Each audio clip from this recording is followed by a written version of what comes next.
This is Gateway City Sports. It's a trap!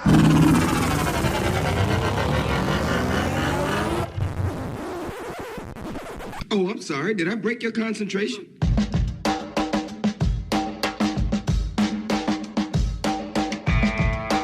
This is the Team of Rivals podcast. Everything you want to hear from the big sports to the big screen.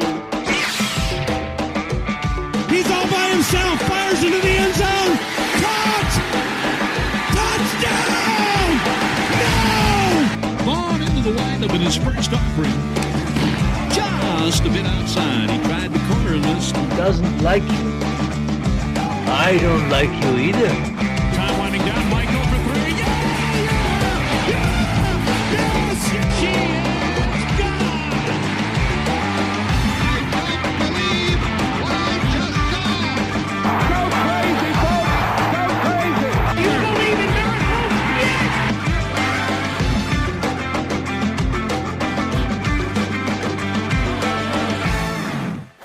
You may fire when ready. What?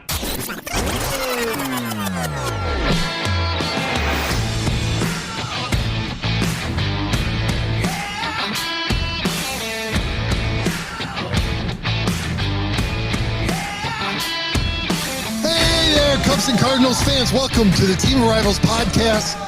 Yeah, it's Thursday, January 4th, but more importantly, it's the start of season 8. Ron, I never thought we would get here. If you had told me we were going to get to 3 seasons, I wouldn't have believed you. We're now 8 years on. And just Elliott, in case you want to know how long the pain extends, just remember, we started this the year after the Cubs won the World Series. So, you can just track our pain and suffering to how many seasons of the Team of Rivals podcast we've done. Anyway, before we get into it, if you're listening to this, because I know you're not watching it, because I don't know that we're ever going to stream again because it chaps Ron's ass. Be sure to like and subscribe and follow us on YouTube, Facebook, Rumble, X, all the social media that you want. Every single one of them is at Team of Rivals Pod. Joining me for this week's show, co-founder of TOR and number 151, we updated it in the 2023 edition of C70's Top Cards on Twitter, Ron Nuttall, our permanent occasional guest host, Elliott Dewey, and we have a special guest joining us tonight. He's on winter break from college. He's the monologuist. He's the show interrupter. You know him. You love him. Braden Nuttall. Guys, welcome to season 8. And you know what? Before we get into anything else, we're not gonna exchange any pleasantries. We're not going to talk about the free agent market. We're not going to talk about the trade market because the Cardinals very well may have broken the biggest news in the Major League Baseball offseason this year in the last 24 hours. Ron, I'm going to turn it over to you. First of all, Pete, I was hoping we wouldn't get through 5 seasons before we pulled the plug on this thing, but we just keep going.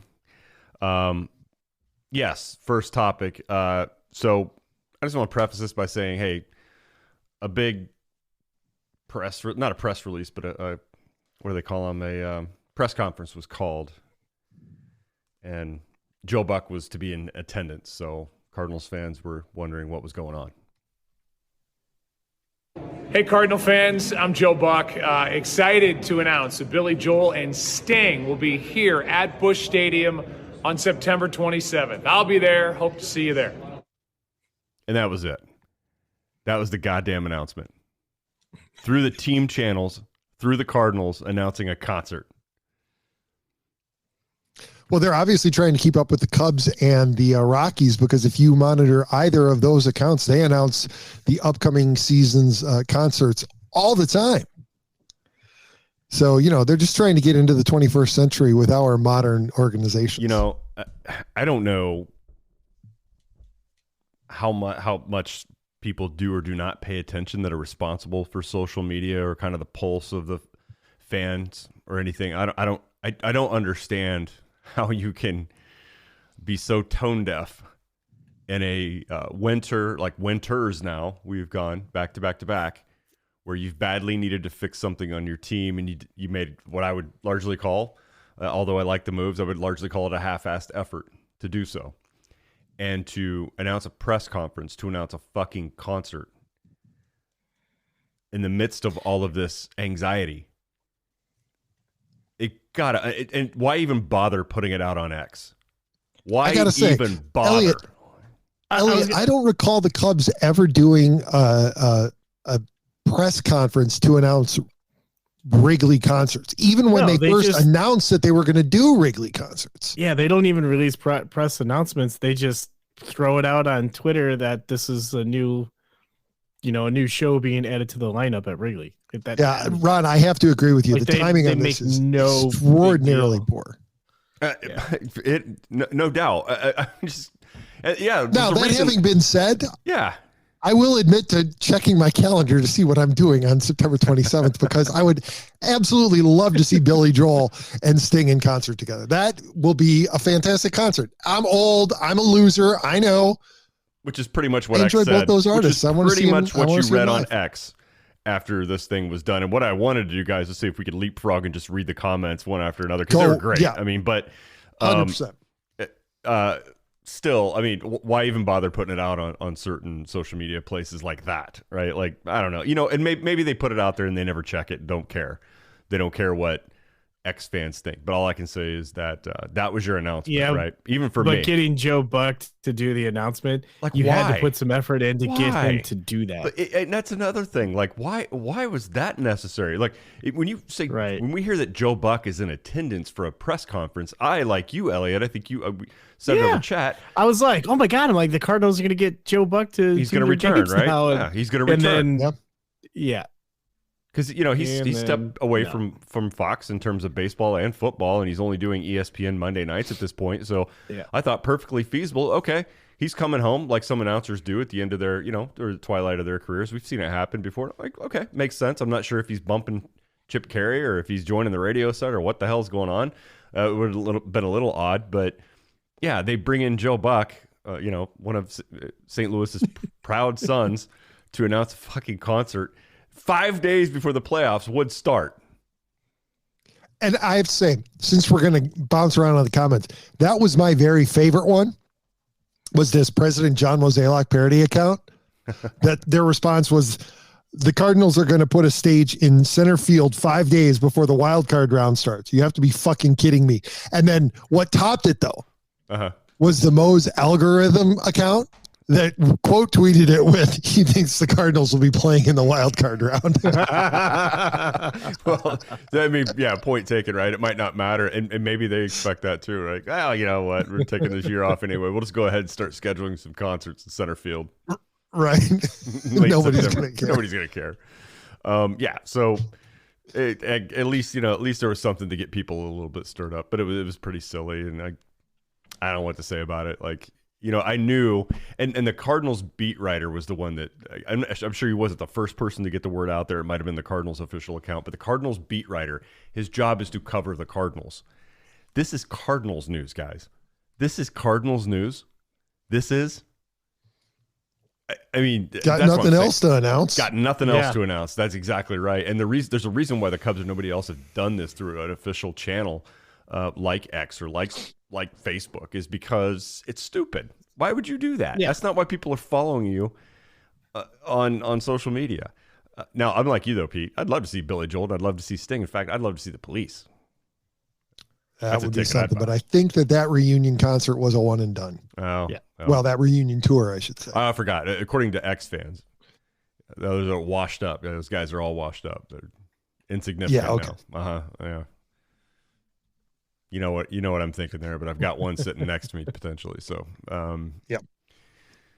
Anyway, that's the big news this week.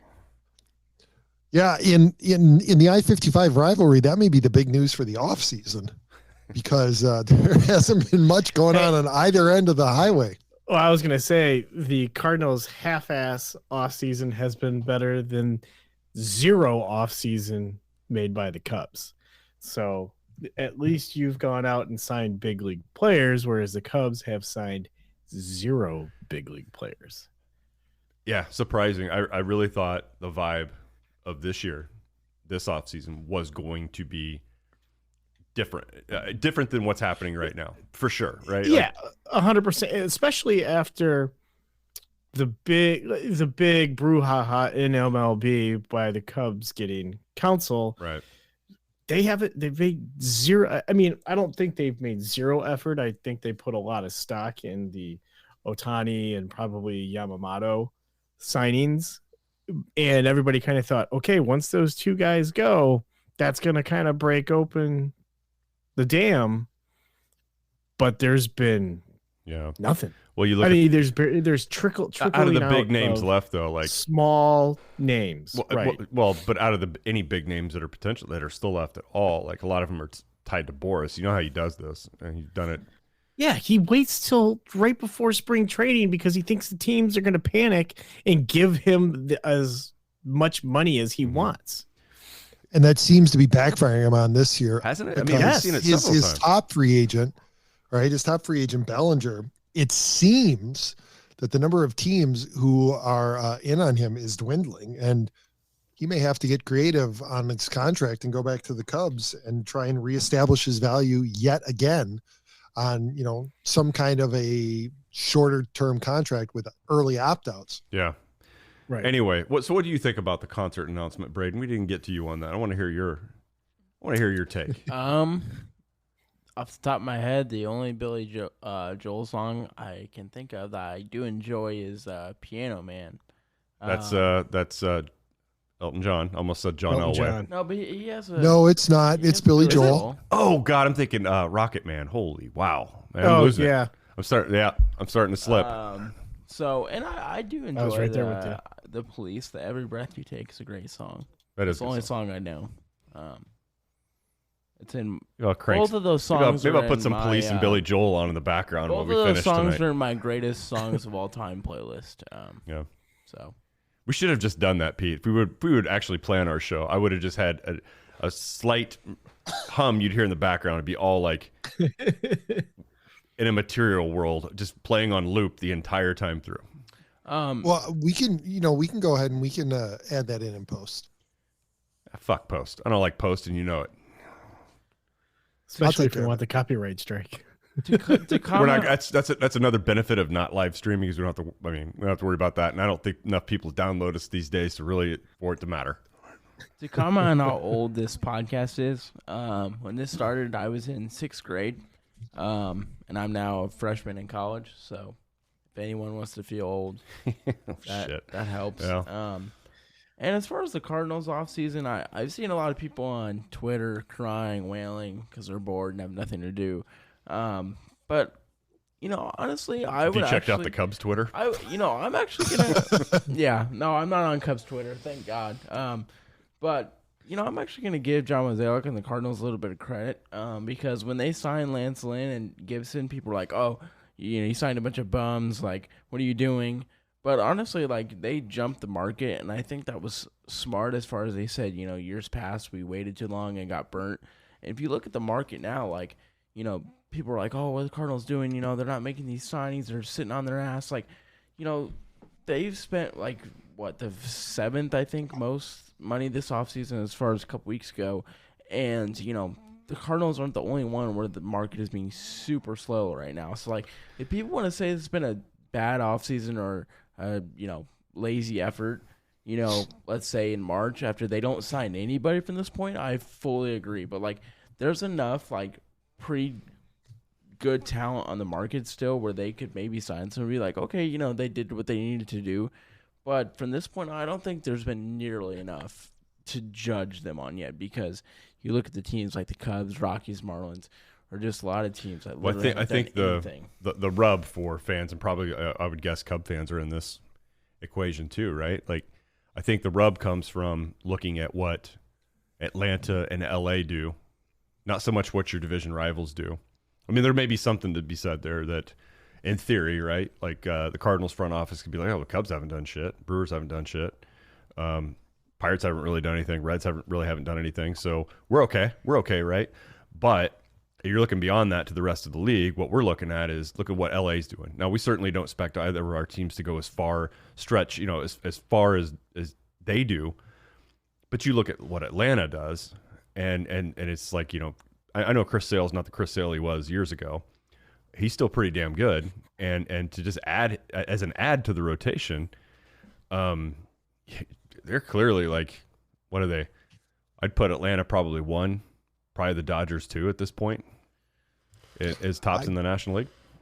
I don't disagree. And I'd love to be able to look at Atlanta's books, because how is it that everybody that they sign to trade for, bring up from the minors, whatever, they suddenly extend them on this ridiculous contract that gives them incredible AAVs and like is never going to hurt them. I don't understand their financial model. Like what is Alex Anthopoulos doing there that nobody else can figure out? It's incredible. Well, I mean, the deal, it was at Ozzy, both Acuna and Albies, right? Albies is ridiculous. I mean, it's just ridiculous. Yeah. They still have it for what, like how many more years? Like 5 more years at least? 6 more years, something like that? Like probably something 10 or $12 million a year. I know I'm wrong on the numbers, but it's not what you would think, guys. They lock him up early and they lock him up young. Well, that's why the Cardinals do that too. They just do it with the wrong people. That's why Atlanta's successful, though. I mean, if you look at this offseason, like, I wouldn't say what the Braves are doing is all that impressed. I know that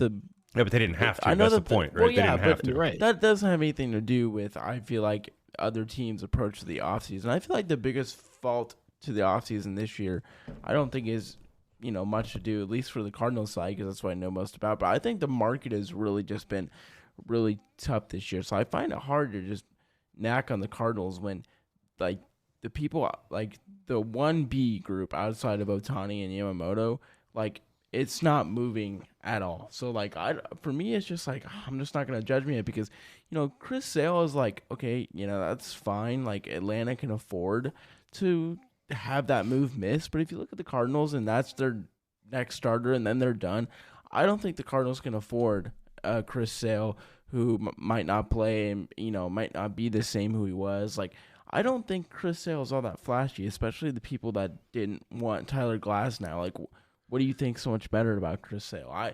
I'm not too mad about Chris Sale. I mean, Atlanta has done a bunch of salary dumps. I don't think the Atlanta Braves making a move for Chris Sale is really the point. I think the point is that you've got these two really good juggernauts at the top of the National League, and they're active, right? And I think that's if I could put it in a little bit different way, Braden, it's because they're doing shit. Right? And they don't necessarily have to do as much as we clearly know other teams need to if they want to get to that level or even into the conversation of competing at all with one of those two teams in a deep postseason run, right? I think the rub is coming from teams that we know that, gosh, a couple moves here, guys, and we could be in this conversation, and it feels like they're just not doing enough to get there. While you see the Atlanta even call it a minor move. I don't think it's a major move, but they still acquired a guy. So they're still doing something. But the Braves didn't have to do a whole hell of a lot. They might have needed another pitcher, arguably, but they didn't have to do a whole lot. They just got unhealthy at the wrong time last year. Sure, yeah. And LA needed pitching for sure, right? And that's what they've done partially, I guess. I know Ohtani's not going to be a factor for till 2025 at the earliest, but they still, signed what is perceived as the best arm that was available in free agency this year. And I think that's really the difference, right? Is that, and it's part of the reason why the 1B market, I think, isn't moving, is because it's really not a 1B market. It's like a 2 or a 3 market. This is not a particularly compelling class of free agents. Once you got outside of Ohtani and Yamamoto, these guys would have been waiting last year, right? Last year there were 4 huge name shortstops who were getting signed. It was a far more compelling free agent class last year than this year's is. When Cody Bellinger tops the free agent class after Ohtani and Yamamoto, and there are still questions surrounding, whether or not his resurgence last year was real.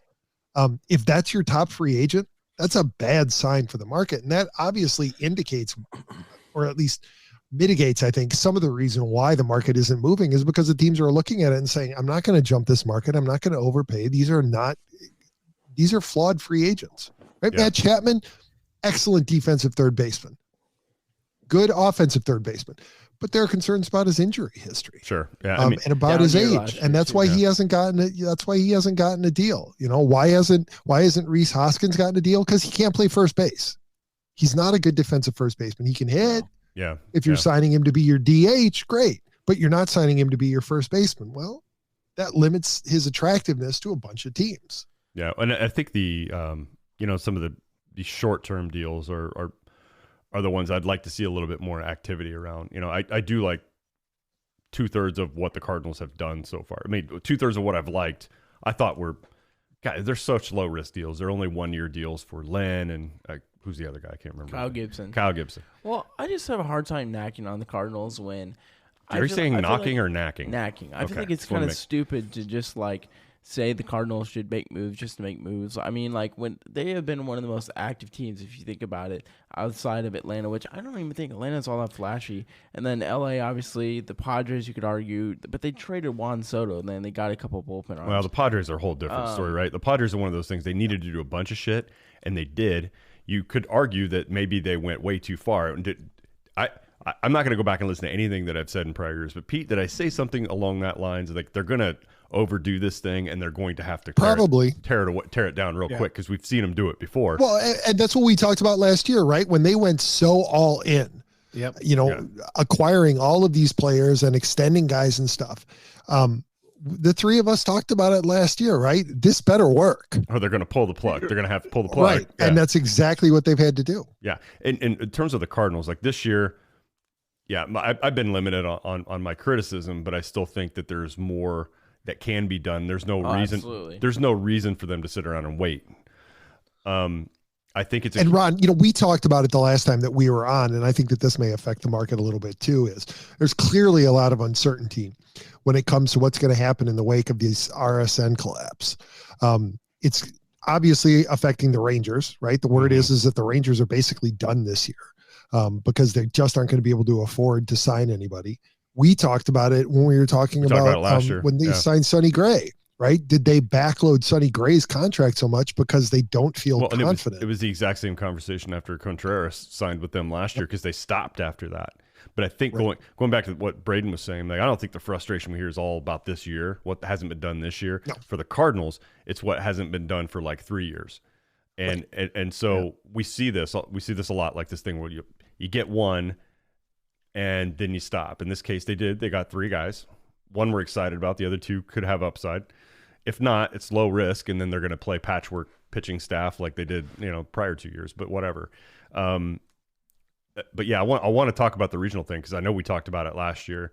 We can save it for a little bit if you want because there's a few other baseball moves that I want to get to. But I think the regional thing is still, it's going to be a fascinating thing to see how that shakes out. And I've got a good example that I've lived through over the last several months that I'm wondering if they go or at least try to test some type of model like that. But anyway, so speaking of, before we move on to other baseball moves, you look at the other end of it, and Elliott, definitely jump in here. Whereas in St. Louis, fans are pissed, right? Not just because of what the Cardinals have or haven't done this year, but what they haven't done over the last several years. Mm-hmm.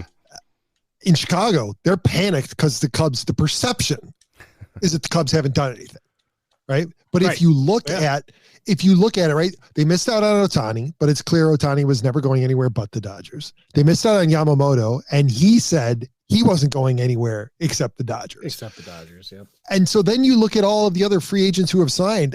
What I would say to any Cubs fan, and Elliott, you're going to be my stand-in for all other Cubs fans. All the free agents who have been signed so far, would you rather that the Cubs had signed them? No. Would you like to have Lance Lynn? You want Kyle Gibson? No. Why wouldn't you? So, and if you look at the names that have been connected to the Cubs, right? Imanaga and Snell, peripherally, possibly Montgomery, Bellinger, Hoskins, Chapman, they're all still on the market. They're all still on the market, and they're all have the same agent. Yeah, and they all have the same.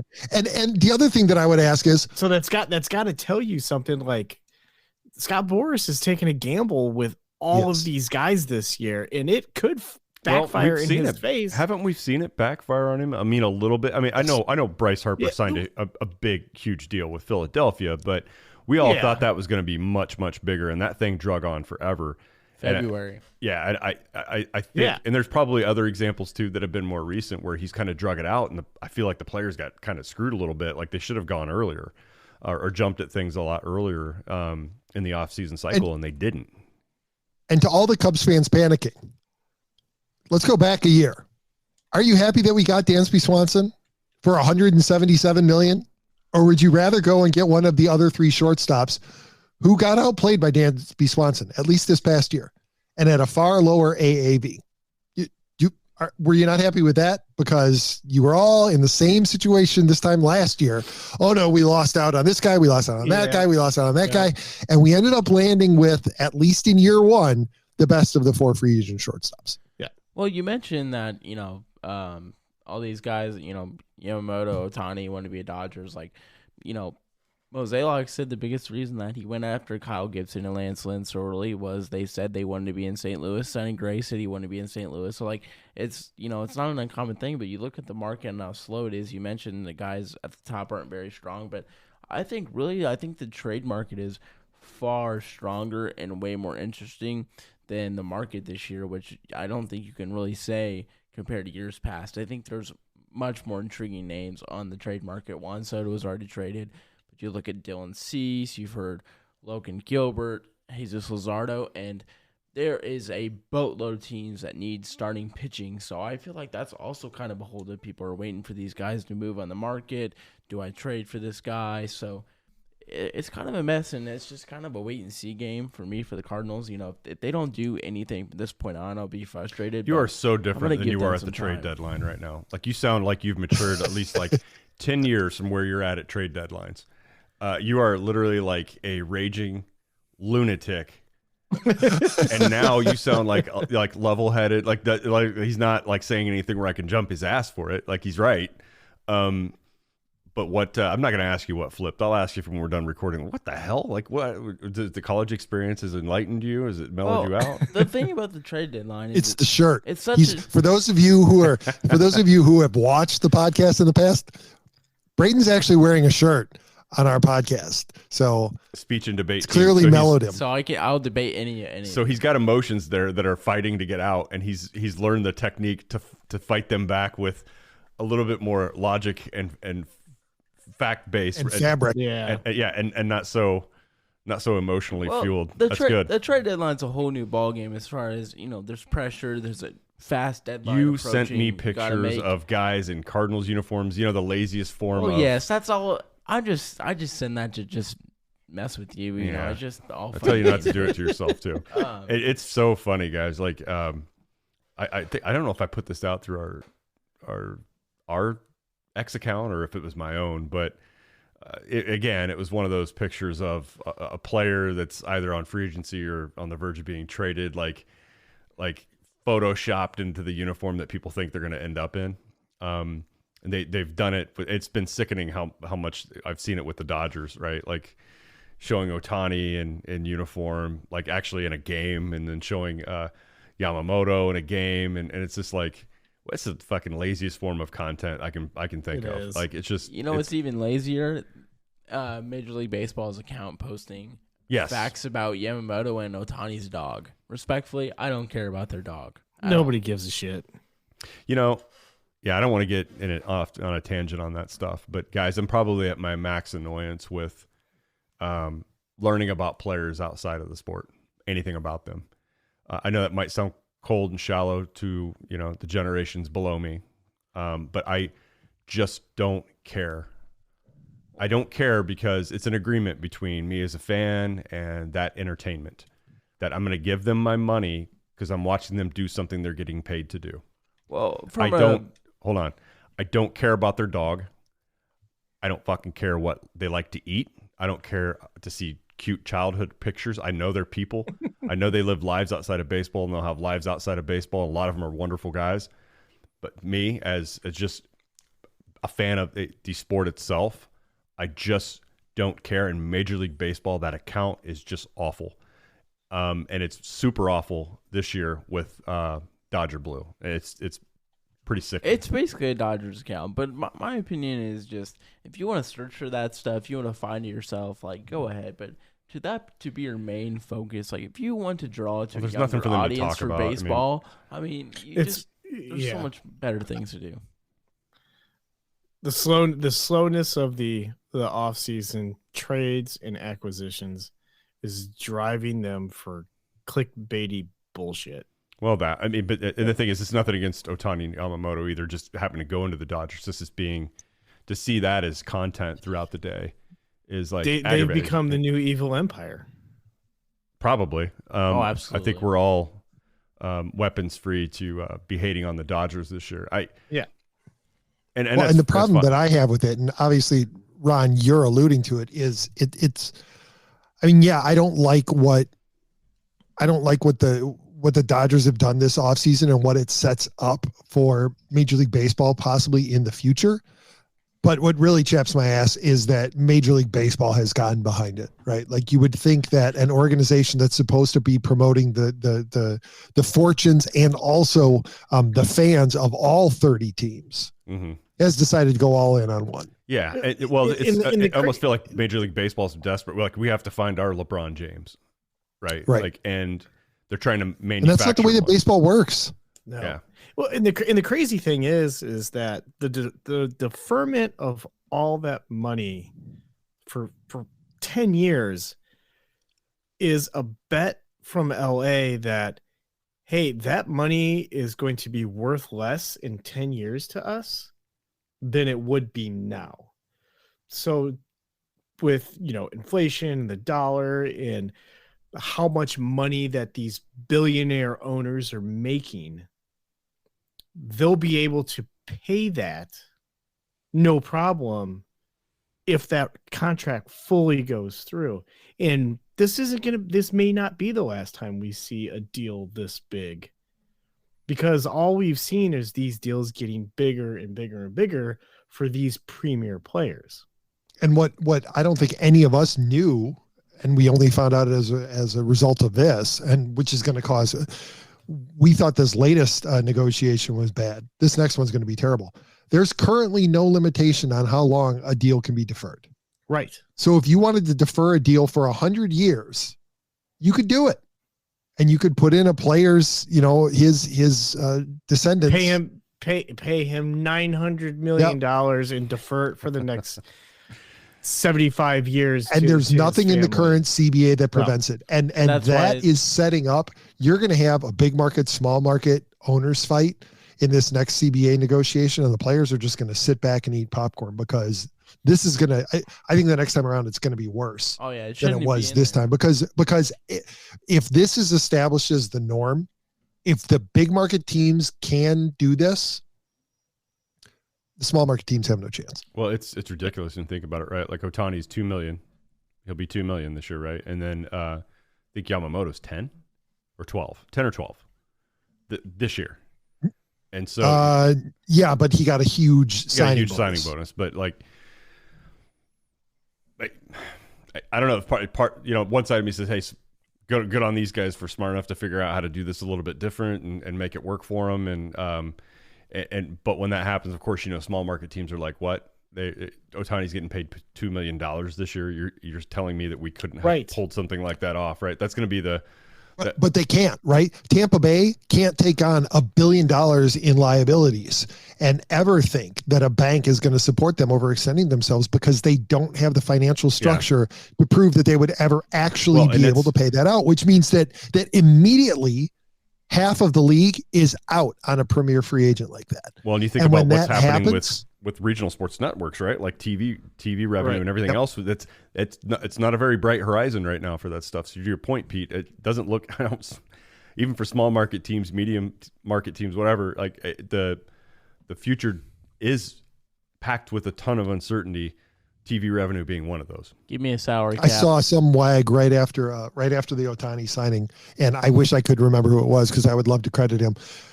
I could absolutely see, and I would advocate for this. I could see the small and medium market teams, every year right around the trade deadline determining, all right, which small market team has the best chance of doing something in the playoffs? Let's trade them our players. and let's load up a small market team each year so that at least there's some competition and we can cause all of these teams that are taking on all this money to at least not win the World Series. And it just becomes a rotating, a merry-go-round of good players on small market teams who continue to get traded until they finally are able to leave as free agents. But up until that point, at least providing some competition because, there are a couple of creative small market teams that can compete and the rest of them just have no chance. Yeah. And as soon as somebody tries to adapt to those models, somebody will change and get out ahead of everybody else with a little bit different model or a tweak to an old one. It all makes baseball much more fun to talk about, which I know we've struggled. This year is going to be tough. This is going to be a tough year for all of us. I still have not personally have not committed to one, to even go to a game. Two, I don't know, guys. I moved to Charlotte in 2011. It's been 12 years since I've given them my money for MLB.TV every year. I don't have it renewed as of right now. We'll see, right? We'll see once opening day comes around if I crack. But as of right now, I just don't. It's not worth it. I watched so little baseball last year that I definitely wasted. I definitely wasted the subscription. I just didn't use it enough, and I don't know. It'll be a late hour call for me. But as of right now, I have not renewed it.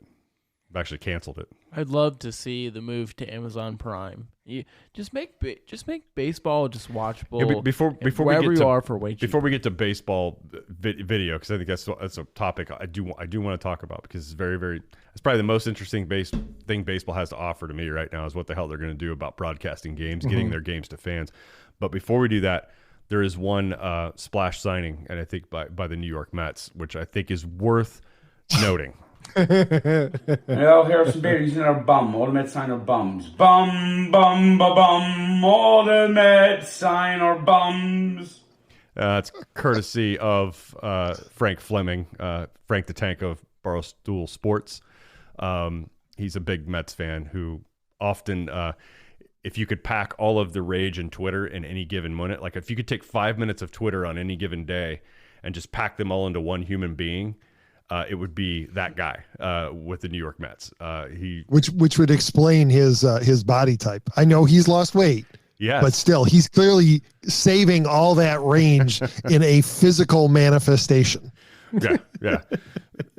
So Harrison Bader returning to the Big Apple after a short stint in Cincinnati. So hey, those, according to I'll steal a quote from old Gene Bonds, our old friend. Those Broadway shows are pretty expensive. So 1 year, $10 million for, Project Runway. Have fun. But he's reunited with Pete Alonso. So everything. I tell you, it scared me a little bit. I wasn't trying to think of it, but Elliott, I don't know if this has crossed your mind, but when the Harrison Bader signing came up, I was reading an article about Cody Bellinger. And what the Cubs could potentially do with him, and then also how that plays vis-a-vis PCA. And I started to think, oh my God, what if PCA ends up being our Harrison Bader? Oh my God. Incredible center field defense. Can't hit a lick, ends up being overrated. Now here's my question. Jerome Walton. And I know, Ron, you didn't watch a lot of minor league baseball. Corey Patterson. I'm just going to keep throwing names as you're talking. Yeah, Corey Patterson. How did Bader fare as a hitter in the minor leagues? I don't think, from what I recall, so this is where we need Reese on. From what I recall, he was not like, I think he had little left to prove probably at AAA. But when he was originally called up, I know he went back a few times, right, just to get some things fixed. But I don't think he had much left to prove. I mean, obviously nothing to prove in terms of defense. His base running was terrible, even when he was called up. But as far as like his hitting, that's what you asked about. Yes. I don't think he was ever going to project as like a double-digit home run guy. Maybe a little potential for some pop every now and then, but I just don't remember him like. I just don't remember his name. I remember his name a little towards, I guess, in close proximity when he was called up. But before that, I just don't really recall hearing a ton about him. Okay. So in 2017, his last full season in the minors, he was at AAA in Memphis. He hit 283 with 20 home runs. I don't know what to think about these minor league numbers, though. Sometimes I really don't. Because Yeah, I know they don't exactly translate. But I mean, if he had 283 at AAA, that roughly translates to what he did in the majors. He's a 243 243 hitter in the majors. He was a 280 hitter in the minors. So I think that gives you a pretty good sense. Yeah. And what worries me about Mason Wynn a little bit. Well, in 243 in the majors is fine if you're slugging, everything else is in line, or you're and it just it isn't for him, right? There's that power and that consistency is just not there. So that's where the batting average becomes more of a problem. And his on base percentage, I don't know if you have that in front of you, but that wasn't for as much speed as that guy has. It wasn't very good. And that's my concern with Pete Crow Armstrong, is that you're going to have the same baseline, right? You're going to have the incredible outfield defense, and he's not even going to be a league average bat, which makes his value not all that great. And those guys can be useful if a lineup is around them. I'm not saying they're a centerpiece of a lineup, but if you have enough in a lineup where all you're really asking for is strong defense and, try to hit your weight, but we'll take the defense first. Right. And it's kind of like the catcher, right? That's a whole up the middle thing between center field and catcher. I think in some cases defense is prioritized first. At least it was classically. I don't know what it is today, but I can't figure anything out today on how people are rated or what people value over what. But for the longest time, the up the middle, you always took the defense first. You prioritized that, and whatever they could provide offensively was always, I guess, considered a plus, right? Don't know how it is today. Yeah, and I think that's kind of the general attitude is if you can be a league average bat in center field, but you can be an incredible center fielder, then that provides exceptional value. And you can afford to have a guy who's a little weak or light in hitting if you have a hefty lineup all around them, right? And they're not relied on to carry anything. I think that's what people are worried about, even though PCA only had 19 big league at bats last year. Right. So I'm not writing the book on him yet. I mean, he's got a lot of at bats in front of him, and we know that he probably will spend the beginning of next year in AAA. He won't start with the team. I guess depending on the moves that the Cubs make here in the next 6 weeks. So there's only 6 weeks left. Pitchers and catchers report. Yep. So I have 5 let's weeks. Call it very mild enthusiasm with an outfielder that the Cardinals have had who, honestly, I guess candidly, I had not heard a lot of, or I hadn't heard the name. I don't even think a year ago. Victor Scott II had a hell of an Arizona Fall League, tons of speed, lots of stolen bases, not bad with the bat, and also has a little bit of power. But I've been down this road before, not quite like others. But there's one outfielder I'll probably keep an eye on a little bit more than I typically have, probably about to the same level we all keeping an eye on Jordan Walker. But, guys, I don't pop champagne on anybody before I see it for a few years, right? But that one, I think as an outfielder, that one looks promising. More of you would think more of the classic center fielder, a lot of speed, good defense, can steal bases, which we know is, more valuable now. More valuable now than it was, a couple years ago. So what I hoped Magnus Sierra was going to be. Mags?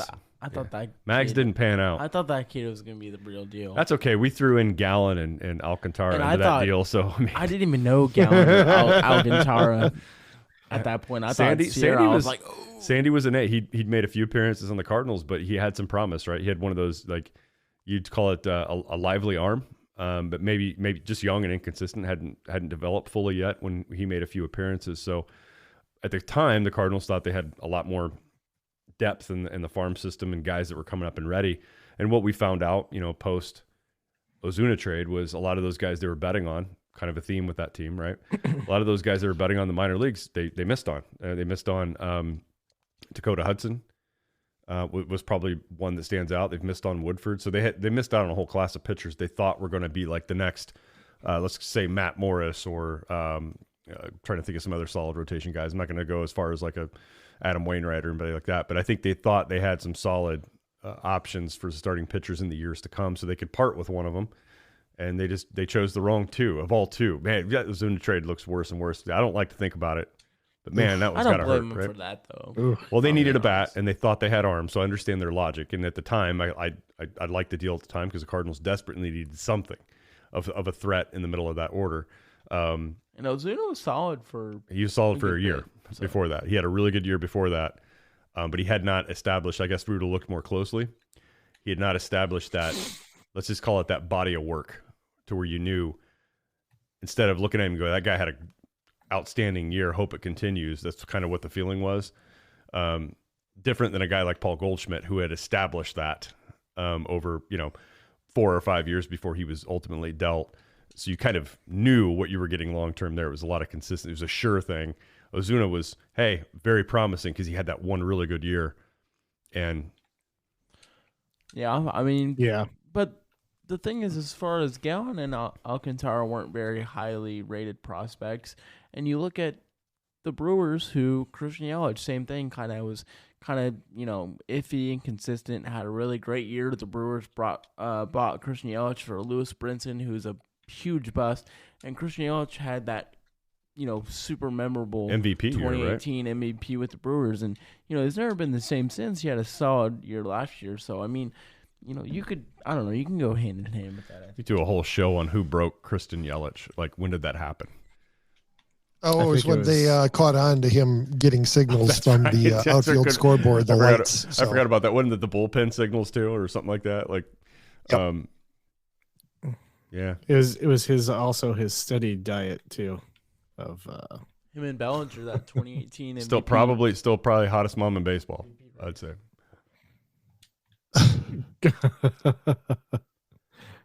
Probably.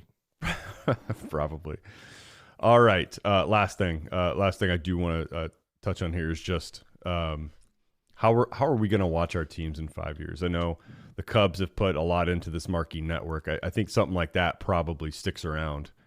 If you're a Cardinals fan, how are you watching them in 5 years? Big question for us in many markets like the Cardinals. What do you think about the Cubs, though? Do you think it's marquee, here to stay? That's gonna they put a lot into probably it. Because it's already existing. I think the majority of Major League Baseball fans, though, 5 years from now, will be buying. It'll be like MLB.TV, except it'll be streaming. So because by that time, MLB will have taken back all of the streaming rights from all of the RSNs and everything, and anybody will be able to watch any team anywhere. Yeah, which is really what it should be. And on the internet. Not via cable or something. Well, I think Marquee did a good job by going first and starting their own streaming service a la carte, because you can buy it per month if you want to for the $20 or $18 or whatever it is, where you don't as long as you live in market, you can subscribe to it for the $15-20 or whatever, and you can watch any game that's on Marquee, and you're not blacked out in market. Yeah, yep. I really like what this guy did. I love the MLS Pass too. I'm not saying Apple's like the fantastic thing, but the MLS Pass is just like that. It's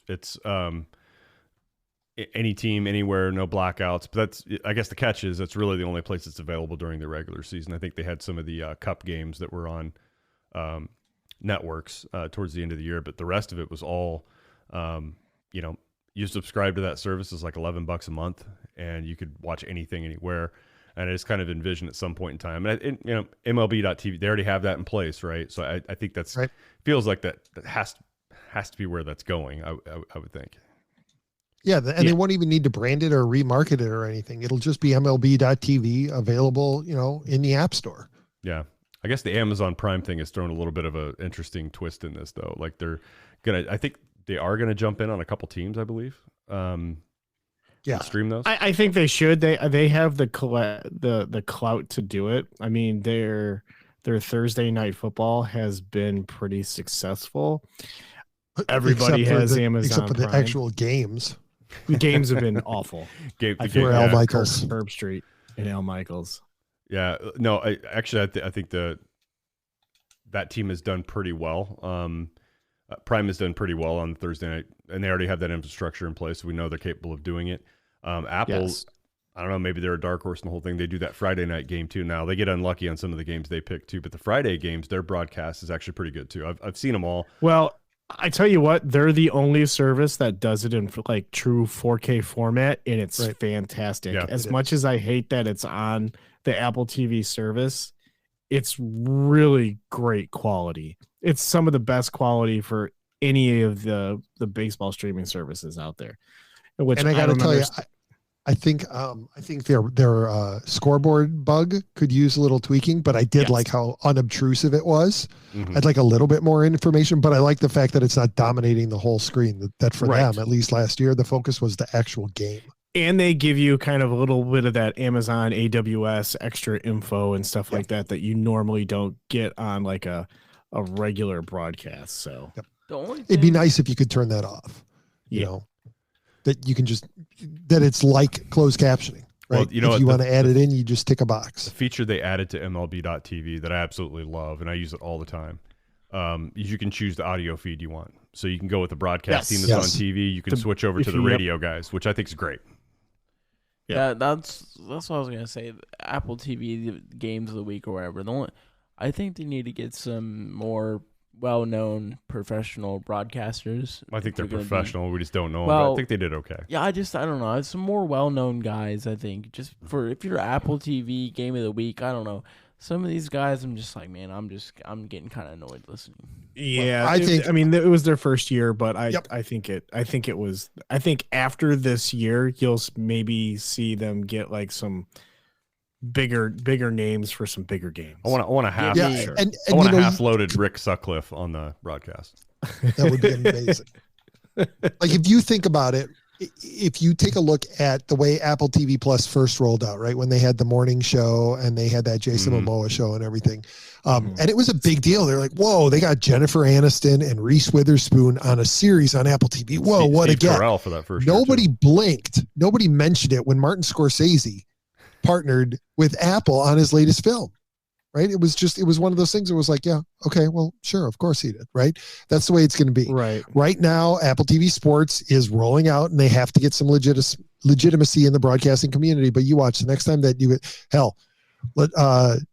I wouldn't necessarily rule out Al Michaels being on their radar and Apple trying to bid on football or something. Yeah. Because he's clearly not happy at Amazon. And apparently they've pulled the playoffs from him. So I know. I read that too. I wasn't sure if that was true or not. But if they did that, I wonder if that's not breach of contract and that'll allow him to get out of it. Because you don't hire Al Michaels not to broadcast your playoff games. Well, Al Michaels was fantastic a few years ago, but now I just think the guy needs to retire. He's kind of like how I felt about Mike Shannon for his last Here we years. go. I don't know. Listen to Al Michaels nowadays. He's just not nearly as enthusiastic as he used to. Have you seen the games he's had to call? Yeah, he's been they've been the shittiest games. Been... Like did they even score a touchdown in like the first 5 weeks? Like they were super shitty games. There's been even games that have been close or a big play or a big pick six, and it's like, oh, and Josh Palmer into the end zone for a touchdown. It's like, okay, but like, dude, that's a 75 bagging on touchdown. Mike Shannon, and he dies a year after he retires. I love Mike Shannon absolutely, but he should have hung it up. The voice of my childhood. He should have hung it up way before when he did, because. So should have Harry Carey, but everybody enjoyed his isms. Harry Carey got better. When I was a kid, even in 2010, 11, I mean, listening to Mike Shannon was honestly just depressing once it came to I don't know what year, but just 2019. Well, Pete held up 5 fingers 5 minutes ago, so I'm telling you he was saying he only had 5 minutes left. Was that what I saw, or you said you subscribed? Was that no? I was saying that I subscribed. Okay, I'm not sorry. That I had 5 minutes. I thought, well, 5 minutes ago you put your 5 fingers up, and I thought, oh, he's giving us the 5-minute warning here. Well, it could be that too. Okay, real quick. I know we've done an hour here, and that's about where we start petering out.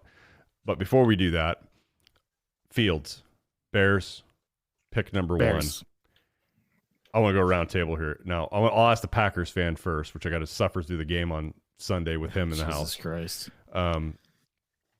What would you do? You're the Bears' very inexperienced, youthful GM. Well, Well, the first thing that I'm doing, since you're not drafting till April, is I'm going to attack the free agent market and try and address certain holes that we have. And then the second thing I'm going to do before I even consider if I'm going to draft Marvin Harrison, if I'm going to draft Caleb Williams, Drake May, if I'm going to keep Justin Fields, is I'm going to gauge the interest in Justin Fields and say, hey, what are you going to offer me?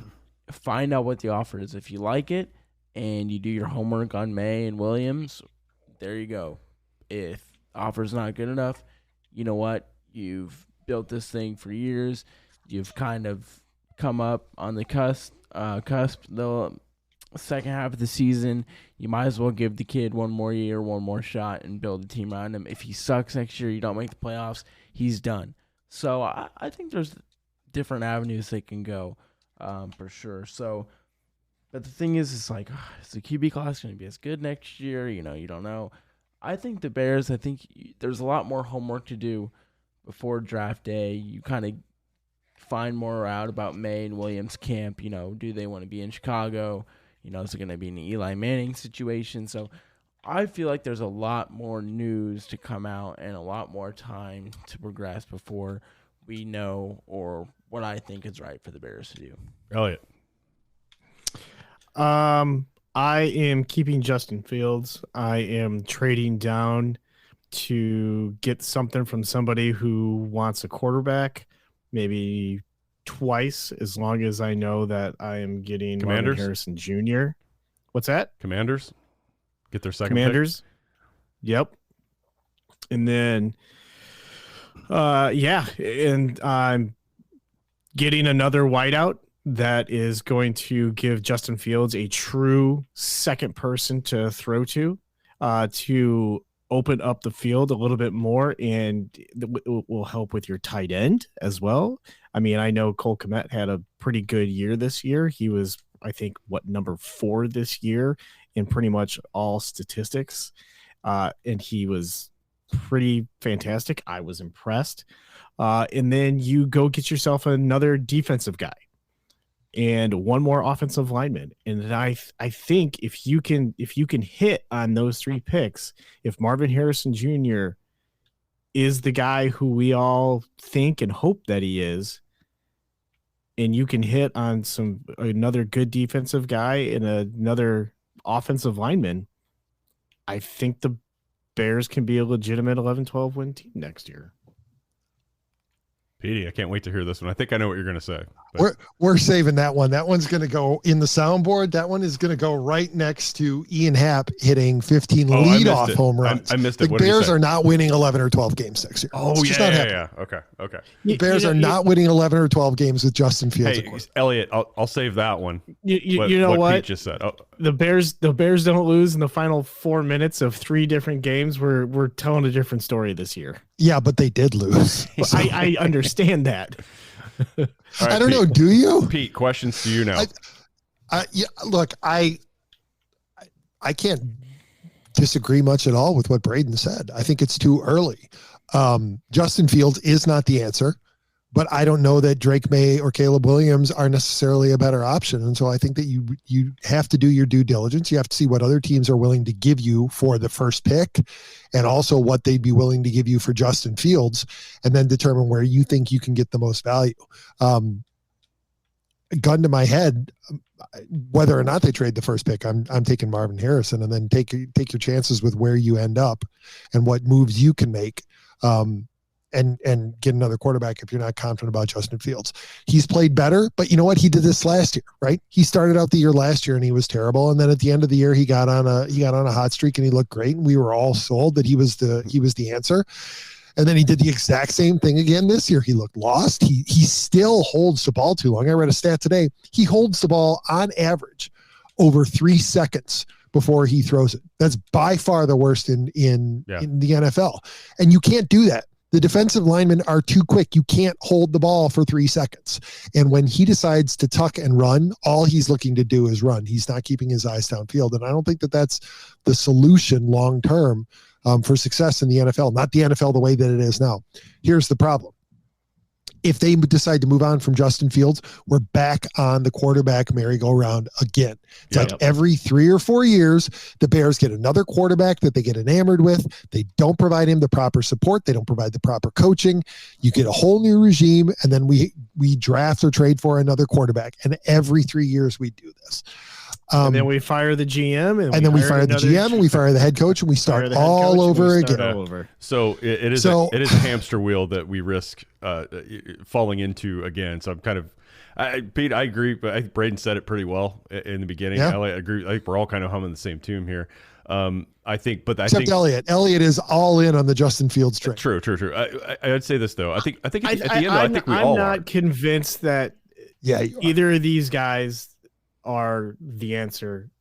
We've seen so many of these number ones and number twos that are going to go in the draft. We've seen, I'd say, I'm not convinced. Less than 40% of them have actually stuck and lived up to those expectations, right? And maybe no fault of their own, but we've seen it happen too often. And Pete, I think I don't want to jump on that hamster wheel again with another quarterback, and I'm trying to balance that with with making a real kind of assessment on how we feel about Fields here. But I think Braden said it right.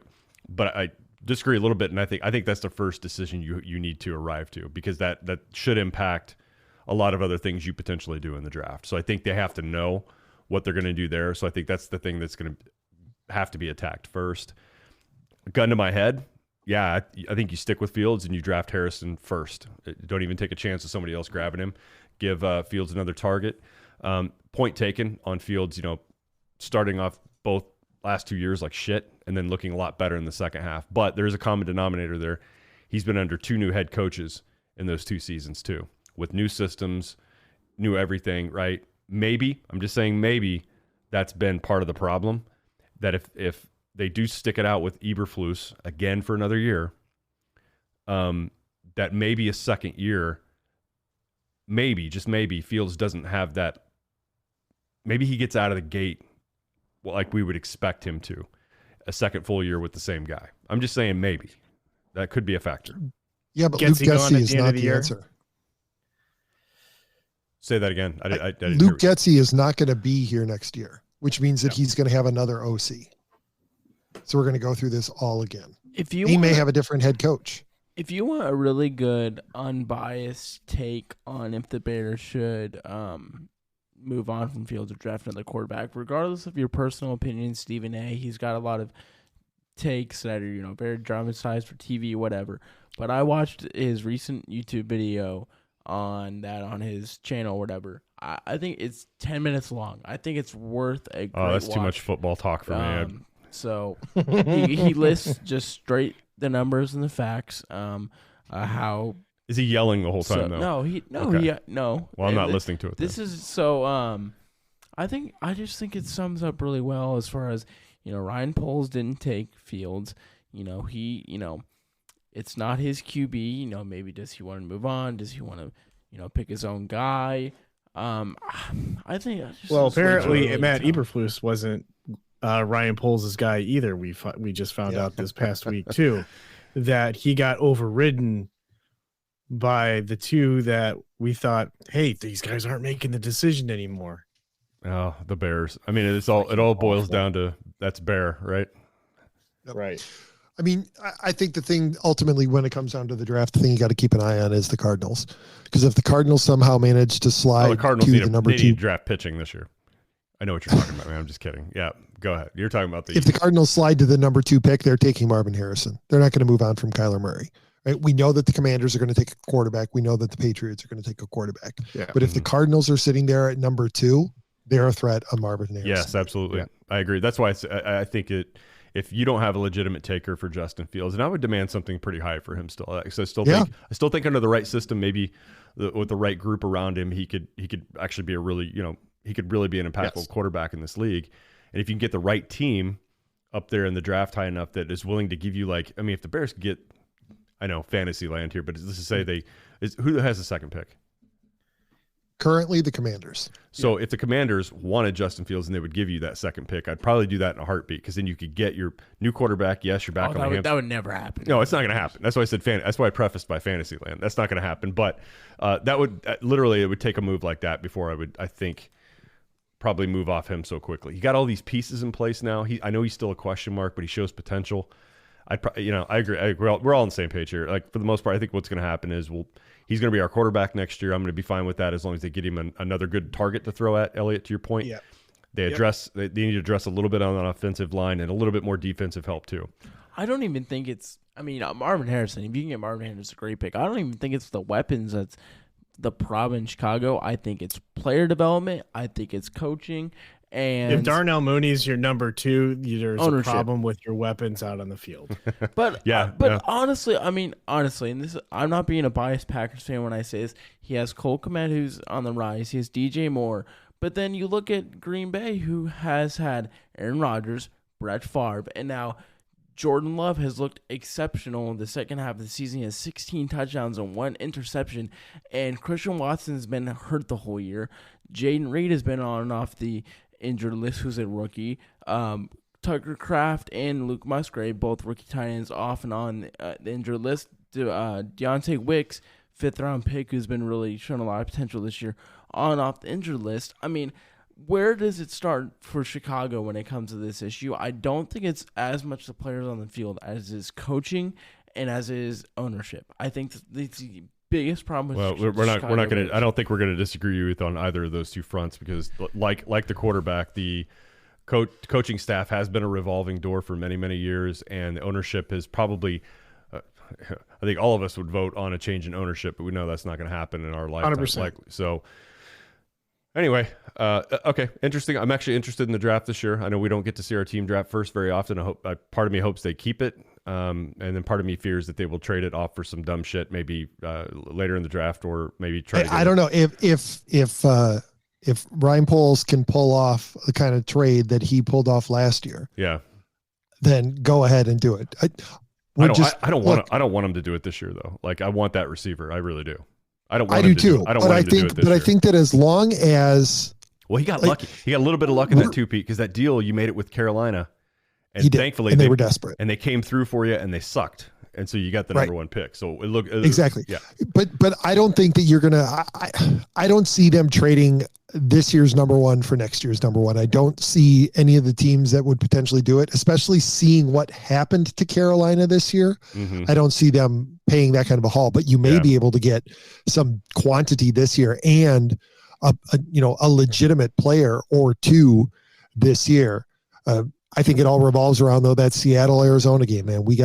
Seattle needs to come through or Seattle needs to lose. Arizona needs to beat Seattle and fall further back because then you can play off the Patriots and the Commanders against each other. Well, as far as trading back, it's like, what's going to happen if you do trade back and you get some haul, but then, like you mentioned, maybe those picks are middle of the first round, and then these next 2 QB classes aren't as special as maybe a Caleb Williams and Drake May turn out to be. So it's always right. And that depends on your scouting of the quarterbacks, right? If you feel that Drake May but then again, what's his name out of Washington, right? He's getting a lot of buzz the last several weeks. It might not be the worst thing to trade back and maybe take him as a developmental. He looked pretty impressive in that game. I got to say that. I was more impressed with him than anything I've seen from Drake May or Caleb Williams. I know. I just don't want him to do it this year. What you're saying is logical, Pete, but I don't want to see it happen this year. I want them to actually do it. What I'm saying, I'm not saying you drop back a lot. I'm saying you trade for the 2 or the 3. Right. So you're only moving back 1 or 2, feeling confident that the reason that you're doing it is because those other 2 teams are so high on Williams and May that you can still get Marvin Harrison Jr. Yeah. Braden knows ball. All right. It's the most football we've ever talked on here. So that may be more football than we've spoken in the entire history of the show. Well, we had him here. And he had a lot of football to add that we normally don't. So I mean that carried us to the new record, broke the threshold. There's a basketball clip in the intro, and I haven't heard a single word spoken about the NBA. On You probably won't. FYI. Yeah. There's nothing worth talking about you, in the NBA right now. The NBA sucks. I've tried to get them into talk MLS, and it's usually me for about 3 minutes, and then I see Pete playing with his fingernails. I would talk MLS, but Elliott's eyes it's eyelids get heavy. Product. Chicago Fire. Hey, I watch more Iowa women's basketball than I do NBA. I don't blame would you. too. NBA is full of divas. Kevin Durant, diva. James Harden, diva. Kyrie, diva. Load management, diva. It all You sucks. forgot the number one diva. Who? LeBron James. Come on, LeBron. Yeah, but at least LeBron plays, and at least he doesn't request a trade every year. I do respect him for that. Oh, no, you're right. He doesn't request a trade every year. He just requests that his team trade everybody so that he can play general manager, right? I'm surprised that the Lakers GM hasn't stood up to him the way that Bulls management stood up to Michael Jordan. Michael, you're great on the court. You're terrible in the front office. Just go play basketball. Kind of worked out.